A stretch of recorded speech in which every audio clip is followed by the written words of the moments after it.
So I don't wear or use anti-static wrist straps or put them on my ankle or anything. And this isn't some sort of debate or discussion on whether or not you should use anti-static wrist straps. Now, just because I don't use them doesn't mean I'm not aware of static. And I mainly mean that of the act of me attempting to sit down generates usually quite a bit of static. And so here's my little setup for dealing with that. Because once I'm situated, it's not often that I generate enough more static to cause any type of issues. So basically all I have to do is get in position, whatever else, or occasionally tap it. And so my anti-static system is this little point here, or this entire red thing. How we do it is we have a 1 megohm resistor here, which is connected to an alligator clip, which goes up to a point on the chassis of this PC.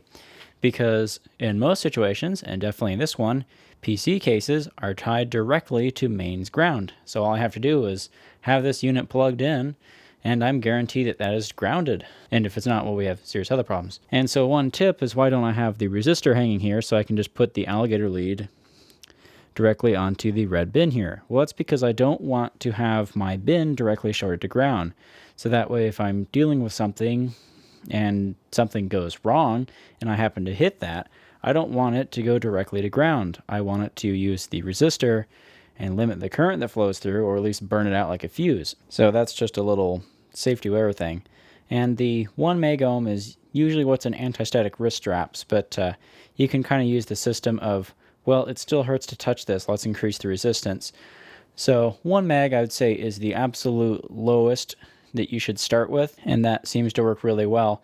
And yes, this is an incandescent bulb. No, I don't expect it to light, or I really hope it won't light whenever I'm discharging static. It was just, I already had it there and thought, well, we'll just use that as my point to discharge static. So that hurts a lot less than directly touching this case, because that gives you quite a zap if you built up a lot of static. But through here, you barely even feel it. And you're good. Whoops. So yeah, that's my solution for dealing with static. And I'm not really super worried about static. I don't work with anything that's ultra sensitive.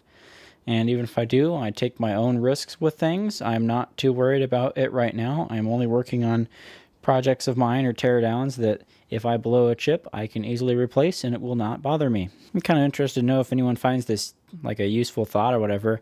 And one thing you really could do is take like a 1 meg resistor and attach it to like your computer case or something that's grounded on your desk.